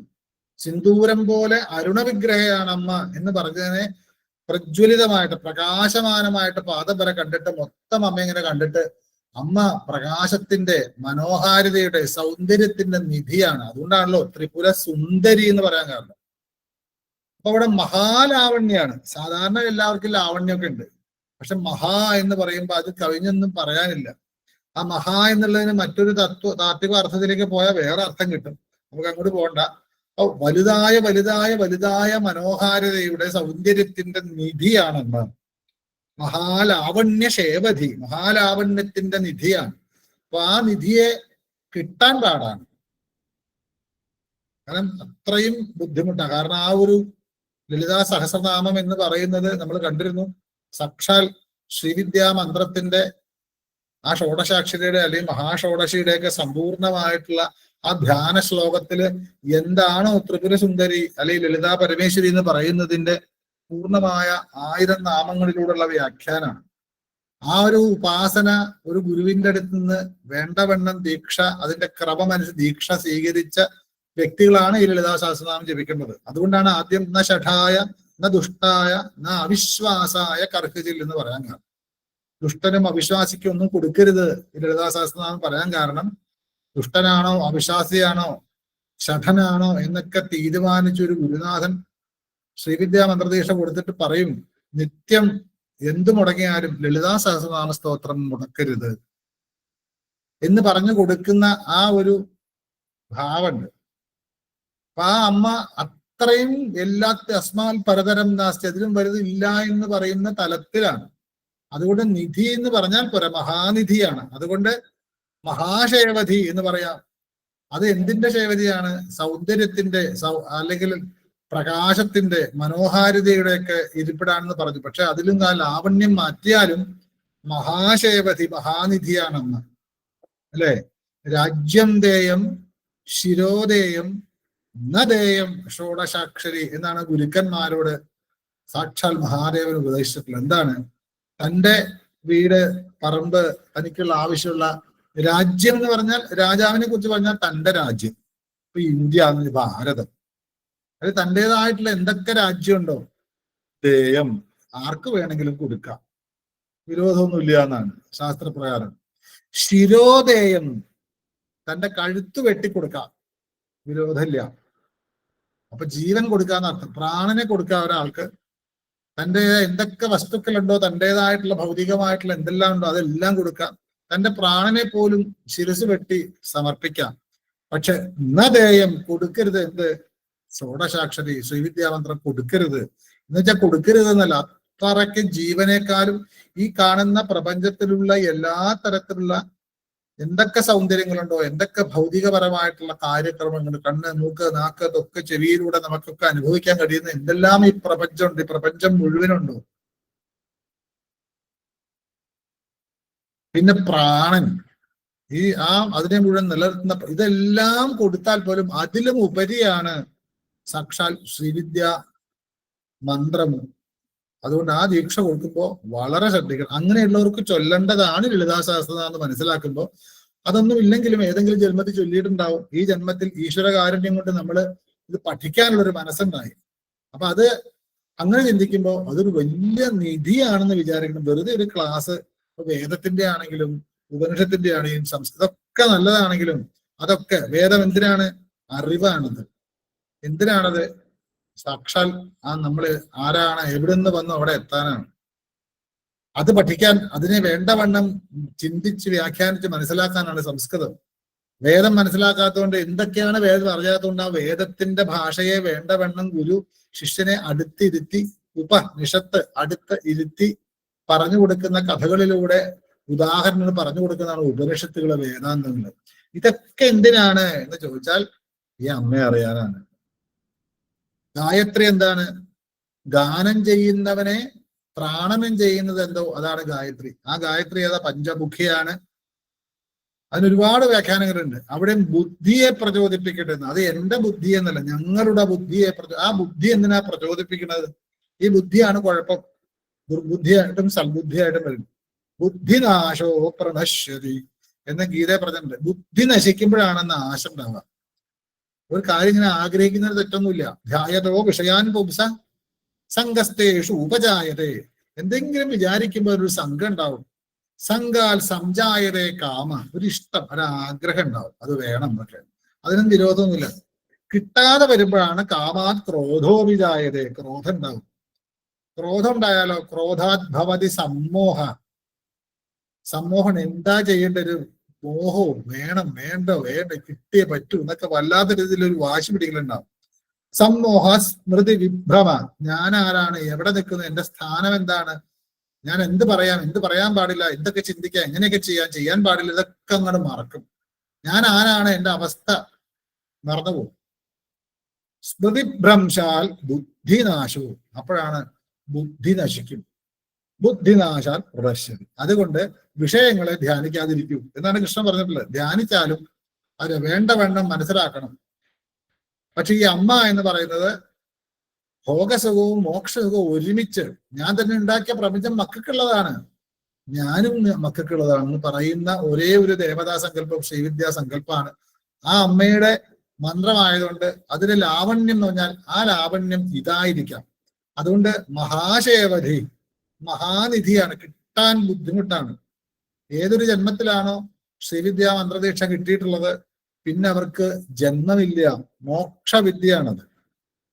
അതെന്താന്ന് ചോദിച്ചാൽ ജപിച്ച് മോക്ഷത്തിലേക്ക് പോകും. എല്ലാ ഭൗതിക സുഖങ്ങളെയും അറുത്ത് എല്ലാ സുഖങ്ങളും തരും. അത് എല്ലാ തരത്തിലുള്ള രാജകീയ സുഖങ്ങളുണ്ടാവും, ഒന്നിനോട് ബന്ധം ഉണ്ടാവില്ല.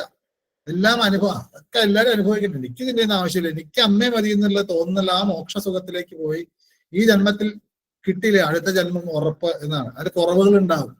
അതിന് ചിട്ടകള് പലതരത്തിലുള്ള ഉപാസനാ പദ്ധതികൾ ഉണ്ടെങ്കിലും ശ്രദ്ധിച്ചു ഉപയോഗിക്കേണ്ടതാണ്. അതുകൊണ്ടാണ് ഇത് നദേയം ഷോഡശാക്ഷരി, ആ മന്ത്രത്തിന്റെ ദേവതാഭാവത്തിന്റെ സ്ഥൂലഭാവ വർണ്ണയാണ്. അപ്പൊ അമ്മയുടെ മനോഹാരിത, അമ്മയുടെ പ്രകാശമൊക്കെ നമുക്ക് നമ്മുടെ വാക്കുകളെ കൊണ്ട് പറയാവുന്നുള്ളൂ. വശിന്യാദി വാഗ്ദേവതമാർക്ക് പോലും പറയാൻ സാധിക്കാത്ത ഒന്നാണ്. അപ്പൊ അത് മഹാലാവണ്യ ശേവധി. ആ ശേവധി എന്ന് പറയുന്ന സമയത്ത് ധീ കഴിഞ്ഞിട്ടൊരു വിസർഗമുണ്ട്, ധീന്ന് ദീർഘമല്ല. അപ്പോ അങ്ങനെ വരുമ്പോ അത് പലരും, ഇന്നും എന്നോട് ഒരാളെ ചോദിച്ചു, അത് നമഹയാണോ നമ ആണോ, മറ്റൊരു ചൊല്ലാൻ പറ്റുന്നില്ല. വിസർഗം ചൊല്ലാൻ നമുക്ക് അറിയില്ല. വിസർഗമാണ്, വിശേഷണ സൃഷ്ടി ഉണ്ടാവേണ്ടതാണ്. ഹകാരത്തിന്റെ പകുതിയാണ്. അത് ഉള്ളിൽ നിന്നും വേണ്ട രീതി പുറത്തേക്ക് വന്നു കഴിഞ്ഞാൽ ഹായല്ല. അപ്പൊ അങ്ങനെയാണെങ്കിൽ രാഹു എന്ന് എഴുതിയിട്ട് ഒരു വിസർഗം ഇട്ടാൽ നമ്മൾ എങ്ങനെ വായിക്കും? രാഹുഹു എന്ന് വായിക്കേണ്ടി വരും.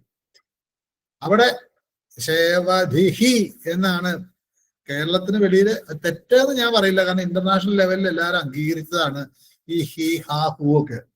പക്ഷെ കേരളത്തിലെ നമ്പൂതിരിമാര് ഇവിടുത്തെ കൃത്യമായിട്ട് അതിന്റെ ഭാവം, വിസർഗം ശരിക്ക് ചൊല്ലിയാൽ മൂലാധാരത്തിന്റെ ശക്തിയെ ചലനം ഉണ്ടാവും. അപ്പൊ ശേവദിഹി, മഹാലാവണ്യ ശേവദിഹി എന്ന് ചൊല്ലരുത്. എന്റെ ക്ലാസ്സിലുള്ളവർ ഞാൻ അങ്ങനെ പറയും, ബാക്കി ചൊല്ലിയാൽ വിരോധമൊന്നുമില്ല. അപ്പൊ മഹാലാവണ്യ ശേവധി എന്ന് തന്നെ പഠിക്കണം. എന്ന് തന്നെ അതാ എന്ന് പറയുന്ന ഹകാരമല്ലത്. ഹകാരത്തിന്റെ പകുതി വിടലാണ്, വിസർഗമാണ്. വിശേഷണ ഒരു സൃഷ്ടി ഉണ്ടാവും ഇവിടെ. പിന്നെ ആ വിസർഗം എപ്പോ മാറും, വിസർഗം മാറേണ്ട സ്ഥലമൊക്കെ അത് നിയമങ്ങളുണ്ട്. അത് നമുക്ക് മുന്നോട്ട് പോകുമ്പോൾ നമുക്ക് ചിന്തിക്കാം. അപ്പൊ മഹാലാവണ്യശേവധി എന്ന് ചരണം. അപ്പോ ശിഞ്ചാനമണിമഞ്ജീരമണ്ഡിത ശ്രീപദാംബുജ മരാളി മന്ദഗമന മഹാലാവണ്യശേവധി എന്ന് തന്നെ ചൊല്ലി പഠിക്കാം. ഇവിടെ ശേവധി എന്ന് വെച്ചാൽ നിധി, ധനം എന്ന് കണ്ടു. ശേവധി എന്ന് രണ്ടാക്കിയാല്, പക്ഷെ മഹാലാവണ്യ ശേവ ധി എന്നിങ്ങടെ ആക്കിയാൽ ഒരർത്ഥം കിട്ടാം. അത് സ്വയം ചിന്തിച്ചപ്പോ വന്നതാണ്. ശേവ എന്ന് വെച്ചാൽ പാമ്പ് എന്നർത്ഥമുണ്ട്, ഒപ്പം ഔന്നത്യം എന്നർത്ഥമുണ്ട്, ഒപ്പം ധനം എന്നർത്ഥമുണ്ട്, അഗ്നി എന്നർത്ഥമുണ്ട്, ലിംഗം എന്നർത്ഥമുണ്ട്, ശിഷ്ണം എന്നർത്ഥമുണ്ട്, സന്തോഷം, സുഖം. ഇതൊക്കെ ശേവ. ധി എന്ന് വെച്ചാൽ ധി എന്നൊരു വിസർഗ, ഇരിപ്പിടം, സ്ഥാനം എന്നർത്ഥം. അപ്പൊ മഹാലാവണ്യത്തിന്റെ പാമ്പ് എന്ന് വെച്ചാൽ കുണ്ടലിനി യോഗത്തിലേക്ക് പോകണ്ടില്ല, അങ്ങോട്ട് ഇപ്പൊ പോണില്ല. മഹാലാവണ്യത്തിന്റെ ഔന്നത്യം എവിടെയാണ്? അതാണ് മഹാലാവണ്യ ശേവധി. എത്ര ലാവണ്യത്തെ കുറിച്ച് എത്ര ഈ പ്രപഞ്ചത്തിന് അപ്പുറത്ത് ഉയർത്തി പറഞ്ഞാൽ ഒരു ഇരിപ്പിടമുണ്ട്, അത് അമ്മയാണ്. അല്ലെങ്കിൽ ധനം, നമ്മൾ പറഞ്ഞു അഗ്നിയുടെ ഏറ്റവും ഉയർന്ന പ്രകാശം, അവിടെ ചൂടില്ല. ആ അഗ്നിയുടെ ഏറ്റവും മൂലാധാരത്തിൽ നിന്നും ആ കുണ്ടത്തിൽ നിന്നും ഉയർന്നുകൊണ്ടിരിക്കുന്ന ആ ചിതഗ്നി കുണ്ടത്തിൽ ഉണ്ടാവുന്ന ആ അഗ്നിയെ ഊതി ഊതി ഊതി കത്തിച്ച് കത്തിച്ച്, അത് തന്നെയാണ് യാഗം എന്ന് പറയുന്നത്. അതിന്റെ നാളം വന്ന് തട്ടും.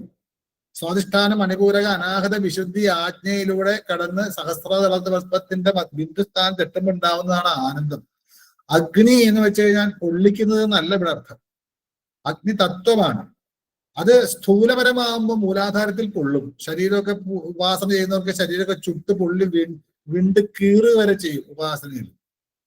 അത് ശരിയായ ഉപാസകന്റെ ഉള്ളിൽ ശ്രീരാമകൃഷ്ണപരമഹംസർക്ക് ഒരു നിമിഷം പോലും വീശാതിരിക്കാൻ പറ്റില്ല. ശരീരം മുഴുവൻ ചുട്ട് പൊള്ളുന്ന അവസ്ഥ. ഗംഗയിലെങ്ങനെ മുങ്ങി കിടന്നിട്ടുണ്ട്, വെള്ളത്തിൽ മുങ്ങി കിടന്നിട്ടുണ്ട്. കാരണം ചൂട് സഹിക്കാൻ വയ്യ. അത് ഉപാസന ചെയ്യുമ്പോൾ മനസ്സിലാവും, വേർക്കും. ചിലപ്പോ ആ ചൂട് തന്നെയാണ് 0 ഡിഗ്രി ആയിട്ട് തണുത്ത് വിറയ്ക്കും. അപ്പൊ ആ അഗ്നിയുടെ ഏറ്റവും ഉജ്ജ്വലമായിട്ടുള്ള ഔന്നത്യമായ സ്ഥാനം എന്നെടുക്കാം. അതുപോലെ ഇത് ഏതായാലും ലിംഗം എന്ന് വെച്ചാൽ നമ്മൾ ഉദ്ദേശിക്കുന്ന ആ ഒരു സെക്ഷൽ ഇതല്ല. ലീനമർത്ഥം ഗമയതി ഇത് ലിംഗ. ഈ പ്രപഞ്ചത്തിന്റെ എല്ലാ അർത്ഥങ്ങളും ഒരുമിച്ച് കൂടിയിരിക്കുന്നത് എവിടെയോ അതാണ് ശിവലിംഗം. അതാണ് അമ്മയുടെ സ്ഥാനം എന്നെടുക്കാം. ഇത് സന്തോഷം, സുഖം. ഇതിന്റെ അപ്പൊ അങ്ങനെ ഒരു അർത്ഥം എടുത്താലും നിധി എന്നുള്ള അർത്ഥത്തിന്റെ കുറച്ചും കൂടെ ഡെവലപ്പ് ആയിട്ടുള്ള അർത്ഥം കിട്ടും. അപ്പൊ പ്രപഞ്ചത്തിന്റെ ഏറ്റവും പ്രകാശം എന്ന് പറയുന്നതിന്റെ ഏറ്റവും ഏറ്റവും ഏറ്റവും ഉയർന്ന ഔന്നത്യത്തിൽ ഇരിക്കുന്ന സ്ഥാനം എന്തോ അതിനാണ് പിന്നീട് നമ്മൾ പഠിക്കും ബിന്ദുസ്ഥാനം എന്ന് പഠിക്കും. അത് ഏതിങ്ങനെ മുന്നോട്ട് പോയാലും നാദം ഇങ്ങനെ വളരെ അടുപ്പിച്ച് നാദം ഇങ്ങനെ വന്നുകൊണ്ടിരുന്നാൽ അത് ചൂടാവും. അതുകൊണ്ടാണ് നമ്മുടെ പൂജയിലെല്ലാം പൃഥ്വി, അപ്പ്, തേജസ്, വായു, ആകാശം എന്നുള്ളത് ജലഗന്ധ പുഷ്പ ധൂപ ദീപ ജലം എന്നൊക്കെ രീതിയിലുള്ള പൂജകളൊക്കെ വെച്ചിട്ടുള്ളത്. ഈശ്വരോപാസന മാത്രമല്ല, ഉപാസിക്കുന്നവനെ സന്തോഷിപ്പിക്കാനും അനുഗ്രഹിക്കാനും വേണ്ടിയിട്ടാണ്. അതുകൊണ്ടാണ് തന്ത്രസമുച്ചയത്തിലൊക്കെ ശ്രീമത് ഷഡ്ഗുണ സംവൃതം ബപുരതിഷ്ഠായ അനുഗൃഹാദിയ എന്ന് പറഞ്ഞിട്ട് ആ ശ്ലോകം തന്ത്രസമുച്ചയം എന്തിന് എന്ന് പറഞ്ഞിട്ടുണ്ട്. അത് എപ്പോഴെങ്കിലും ഇതിനിടയ്ക്ക് പറ്റിയാൽ നമുക്ക് എടുക്കാം ക്ലാസ്.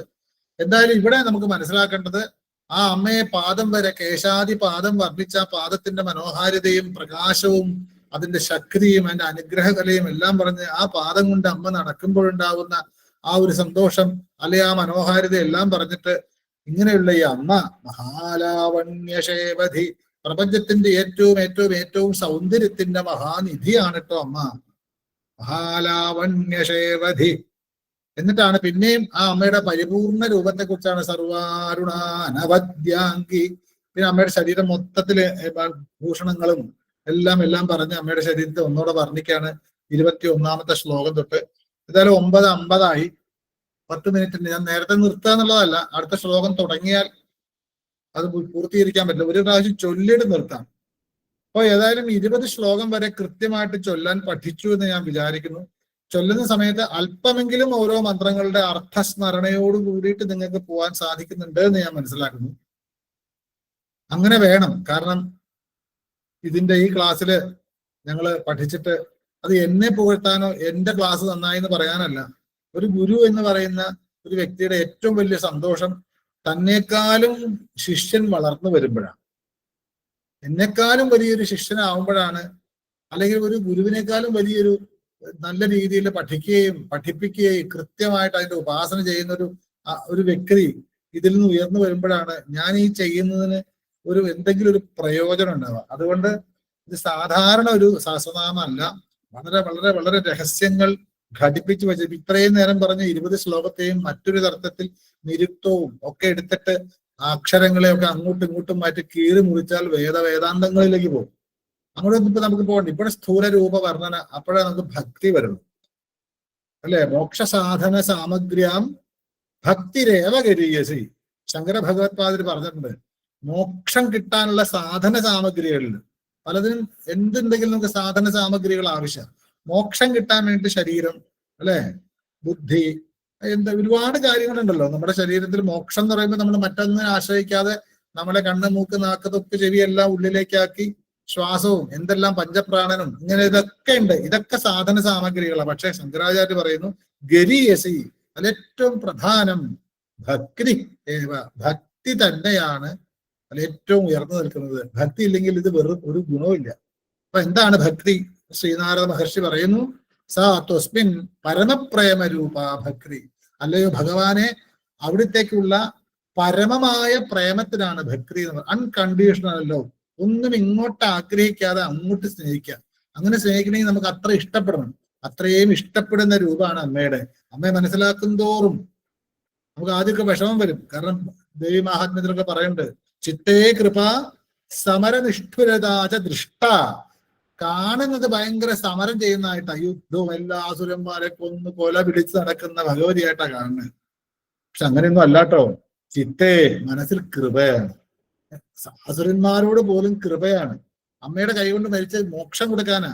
ഉള്ളിലെ മുഴുവൻ കൃപ ഇങ്ങനെ അല്ലെ. നമ്മൾ മക്കള് നേരെയായി നടന്നില്ലെങ്കിൽ അടിക്കുമ്പോഴും വഴക്ക് പറയുമ്പോഴൊക്കെ അമ്മയുടെ ഉള്ളിൽ, അച്ഛന്റെ ഉള്ളിൽ കൃപയാണ്, അവരുടെ സ്നേഹമാണ്.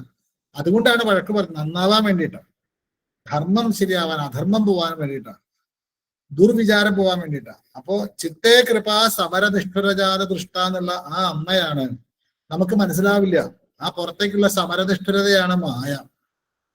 പക്ഷെ അത് മനസ്സിലാക്കണം. അതിന്റെയൊക്കെ ഏകരൂപമായിട്ട് ഇങ്ങനെ മുന്നോട്ട് ആ മഹാലാവണ്യത്തിലേക്ക് നമ്മൾ ആ നിധിയെ തേടിപ്പോയാൽ ചെന്നെത്തുന്നത് ബ്രഹ്മവിഷ്ണു മഹേശ്വരന്മാരും 33 കോടി ദേവന്മാരും ഈ പറയുന്ന പ്രപഞ്ചത്തിലെ എല്ലാ ലോകങ്ങളും, 2 കൈകളും, പ്രയാണാൻ ദേവാനാം ത്രികുടചരിതാനാം തപശിവേ എന്ന് പറയുന്നില്ല, അവരെല്ലാരും കരോം തംസ കൈകൾ രണ്ടും ശിരസിന് മുകളിലാക്കി വെച്ചുകൊണ്ട് അമ്മേ അമ്മേ എന്ന് വിളിച്ചുകൊണ്ടിരിക്കുന്നത് കൊണ്ടാണ് ഈ പ്രപഞ്ചത്തിലെ സൃഷ്ടിയും സ്ഥിതിയും സംഹാരം നടക്കുന്നത്.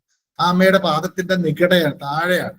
ആ അമ്മയെ കുറിച്ചാ പറയുന്നത് ഇതിലെ ഓരോ മന്ത്രങ്ങൾ. അതുകൊണ്ട് ഏറ്റവും ഇതിലും വലുതൊന്നും ഇല്ല എന്ന് പറയുന്ന, ഇനി അന്വേഷിച്ച് പോകാനൊന്നും ഇല്ല എന്ന് പറയുന്ന ആ പ്രപഞ്ച സൗന്ദര്യത്തിന്റെ മൂർത്തിഭാവമാണ് ലളിതാ പരമേശ്വരി. അത് നമ്മുടെ അക്ഷരങ്ങളിലൂടെ തെറ്റിക്കരുത്. അമ്മയെ മോശം പറയുന്നതായിട്ട് തീരരുത്. കൃത്യമായിട്ട് അക്ഷരസ്ഫുടത നമുക്ക് ഓട്ടോമാറ്റിക്കായിട്ട് വരണം. അതിനോടൊപ്പം അമ്മയോടുള്ള ഭക്തി കൊണ്ട് കണ്ണു നിറഞ്ഞ് ചൊല്ലാൻ പഠിക്കണം. അതിന് മനപ്പാടാക്കേണ്ടി വരും. ആരുണ്ട് ആരില്ല എന്നുള്ള കൃത്യമായിട്ട് അർത്ഥം ഇങ്ങനെ അറിഞ്ഞിങ്ങനെ 1000 നാമങ്ങൾ ചൊല്ലിയാൽ മോക്ഷ, ഒരു സംശയം വേണ്ട. എന്തായാലും അതിനായിട്ട് അമ്മ അനുഗ്രഹിക്കട്ടെ. ഇതാണ് ഇതിന്റെ അർത്ഥം. അടുത്ത ശ്ലോകം ഒന്ന് ചൊല്ലിയിട്ട് ഞാൻ നിർത്താം, എന്നിട്ടൊരു എന്തെങ്കിലും സംശയോടെ ചോദിക്കാം. 21ാമത്തെ ശ്ലോകാണ്. സർവാരുണാനവദ്യാംഗി സർവാഭരണഭൂഷിത ശിവകാമേശ്വരാങ്കസ്ഥ ശിവ സ്വാധീനവല്ലഭ. അതെങ്ങനെ ചൊല്ലണം, അത് തെറ്റ് കുറ്റങ്ങളായാലും അത് അടുത്ത ദിവസം ചിന്തിക്കാം. എന്തായാലും 20 ശ്ലോകം കഴിഞ്ഞു. ശരിയായി ചൊല്ലി പഠിക്കാം, തെറ്റായി ചൊല്ലി ചൊല്ലിയില്ലെങ്കിലും കുഴപ്പമില്ല, തെറ്റായിട്ട് ചൊല്ലി പഠിക്കരുത്. അത് നമ്മളൊക്കെ നിന്ന് തൊട്ട് പറയുമ്പോഴൊക്കെ മക്കളോടോ അല്ലെങ്കിൽ ആരോടെങ്കിലും നമ്മള് പഠിച്ചോ എന്ന് ചോദിക്കാറില്ല അല്ലെ. പഠിച്ചോ, അവിടെ കടം അല്ലെ വീട് എന്നുള്ളതിന്റെ ടായ നമ്മൾ ഉപയോഗിക്കുന്നത്. അതൊന്ന് മാറ്റും. അത് ഓരോന്നിങ്ങനെ മാറ്റി നോക്കാം. പഠിച്ചോ എന്ന് ചോദിക്കാം. ഠകാരാണ്, വട്ടമായിട്ട് എഴുതുന്ന ഠകാര. എനിക്ക് അങ്ങനെ പറയാൻ പറ്റൂ. പഠിച്ചോ എന്ന് ചോദിച്ചാൽ എനിക്ക് എന്തൊരു അസ്വസ്ഥത. നന്നായിട്ട് പഠിക്കണേ, ഠായെന്നേ വരുള്ളൂ. അങ്ങനെ പറയുമ്പോൾ നമ്മുടെ സംസ്കൃതത്തിന്റെ അങ്ങനെ പറയുമ്പോ ഈ അകാരാദി ക്ഷകാരാന്തം വരെയുള്ള ഓരോ അക്ഷരങ്ങളും ശരീരത്തിന്റെ നിങ്ങള് യാഗത്തിലൊക്കെ പൂജിച്ചു, അക്ഷര പൂജയൊക്കെ ചെയ്തു എന്ന് പറഞ്ഞു. അത് ശിരസിന്റെ ആ സഹസ്രതള പത്മം തൊട്ട് ശരീരം മൊത്തം ഓരോരോ ഭാഗത്തായിട്ട് അത്രയും 51 അക്ഷരം വിന്യസിച്ച് നിൽക്കാം. അതില് ഓരോ അക്ഷരങ്ങളും നമ്മൾ കൃത്യമായിട്ട് ചൊല്ലിയാൽ ആ സ്പന്ദനം ഉണ്ടാവും. ശരീരം ലിപി ശരീരമായി തീരും. അപ്പോഴാണ് ബുദ്ധി ശരിക്കും ഉദിക്കുക, സരസ്വതി ദേവിയുടെ അനുഗ്രഹം ഉണ്ടാവാൻ. അതുകൊണ്ട് അക്ഷരം ശുദ്ധമാക്കാം. സന്ധ്യയൊക്കെ ചിലപ്പോൾ തെറ്റിപ്പോയി ചോദിച്ച് മനസ്സിലാക്കി സന്ധ്യയൊക്കെ കൃത്യമാക്കുക. കുറച്ച് കഴിയുമ്പോൾ ശരിയായിക്കോളും. ഭക്തി കുറയാതിരിക്കുക. ഇതാണ് എനിക്ക് പറയാനുള്ളത്. എല്ലാവരെയും ശ്രീപാദശങ്കരി ദേവി നിറഞ്ഞ് അനുഗ്രഹിക്കട്ടെ. ഓം ശ്രീ ലളിതാംബികായ നമഃ. എന്തെങ്കിലും ചോദിക്കാൻ വേണ്ടി 9:55. 5 മിനിറ്റ് ചോദിക്കാം അല്ലെങ്കിൽ നിർത്താം. ക്ലാസ്സിനെ കുറിച്ച് അഭിപ്രായങ്ങളൊക്കെ പറയാം കേട്ടോ. കുറച്ചും കൂടെ നന്നാക്കണമെന്നോ അല്ലെങ്കിൽ ശരിയാവണില്ലാന്നോ മനസ്സിലാവുന്നില്ലാന്നോ ഒരു സുഖമില്ലാന്നോ ഒക്കെ പറയണതിൽ ഒരു വിരോധമില്ല കേട്ടോ. കാരണം എന്റെ അഹങ്കാരം പോയി കിട്ടാൻ നല്ലതാണ്. സംശയം ഉണ്ടെങ്കിൽ നമസ്കാരം. നമസ്കാരം. നമസ്കാരം. അത് മരാളി മന്ദഗമന, ആ ലീക്ക് നീട്ടമുണ്ടോ അതോ മരാളി മന്ദഗമനാണോ? പറഞ്ഞിരുന്നു, അത് എനിക്കറിയാം. മരാളി ദീർഘം ശേവധി എന്നുള്ളതും ഉണ്ട് അല്ലെ? അങ്ങനെ ഇല്ല, അവിടെ ഹ്രസ്വമായിട്ടുള്ള വിസർഗമാണ്. ഓക്കെ. ഇത് ബുക്കില് അങ്ങനെ തിരിഞ്ഞു കിടക്കുന്നുണ്ട്. അത് ഈ ഞാൻ എന്നെ വിളിച്ചു വഴക്കം പറയുമെന്നറിയില്ല. ഇതൊക്കെ അബദ്ധമാക്കിയത് പഞ്ചായത്ത് പുസ്തകശാലക്കാരാണ്. കാണിപ്പൂര് ക്ഷമിക്കട്ടെ, കാരണം അദ്ദേഹത്തെ കുറ്റം പറയല്ല. അച്ചടിക്കുന്ന പ്രസിൽ ഇഷ്ടം പോലെ അവർ തോന്നിവാസമായിരിക്കും. ഒരുപാട് അബദ്ധങ്ങൾ. എത്ര പുസ്തകമാണ് വള്ളിക്കാവ് ആശ്രമത്തിലെ ലളിതാ ശാസ്ത്രനാഥം മുഴുവൻ ഞാനാണ് മുഴുവൻ പ്രൂഫ് റീഡ് ചെയ്ത് ഇപ്പോഴും വീണ്ടും പിന്നെയും ചങ്ങരൻ തങ്ങേരുന്നത് ആയി തോന്നുന്നു. അതിലാണ് അത് ഞാൻ ചൊല്ലുമ്പോ മരാളി മന്ദഗമന, ഈ അടുത്താണ് ഞാൻ മരാളി ഇങ്ങനെയാണ് കിടക്കുന്നതെന്ന് ശ്രദ്ധിച്ചത്. അപ്പൊ പിന്നെ മരാളി മന്ദഗമനാക്കി. അപ്പൊ അതാ സംശയം ചോദിച്ചത്. മരാളി മന്ദഗമന എന്നുള്ളത് മരാളി മന്ദഗമന എന്നായ വൃത്തം തെറ്റും. അതിന്റെ ആ ദീർഘം മരാളി മന്ദഗമന മഹാലാവണ്യശേവധി എന്ന് ചൊല്ലുമ്പോഴാ സുഖല്ലോ കേട്ടോ. മരാളി ദീർഘണ്ട്. മറ്റേ പുല്ലിംഗമാണെങ്കിൽ മരാള വിസർഗാണ്. മരാളി ഇത് പെണ്ണരയന്നം, അരയന്നപ്പിടാന്നർത്ഥം. വേറൊരു കാര്യം കൂടി ചോദിച്ചോട്ടെ. നന്നായി ഭജന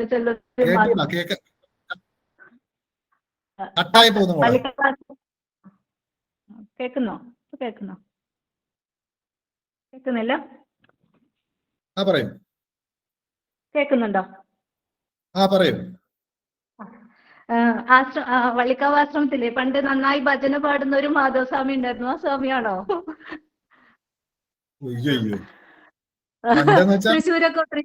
തൃശ്ശൂര് വരാറ്, തൃശ്ശൂര് വന്ന് ഭജനയൊക്കെ ചൊല്ലാറുണ്ടോ പണ്ട്? ഞാനാണെന്നാ തോന്നുന്നേ.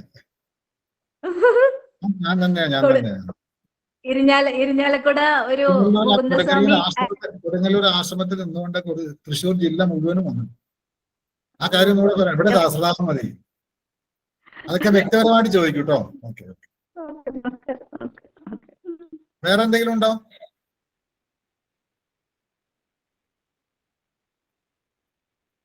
അറിയണ്ട. നമസ്കാരം. നമസ്കാരം.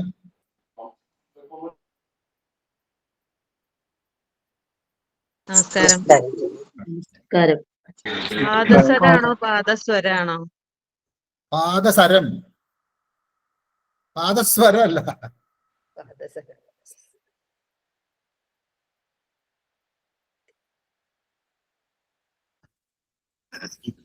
നമസ്കാരം. നമസ്കാരം. നമസ്കാരം. നമസ്തേ. ശുഭരാത്രി. ശുഭരാത്രി. നമസ്കാരം. ശുഭരാത്രി.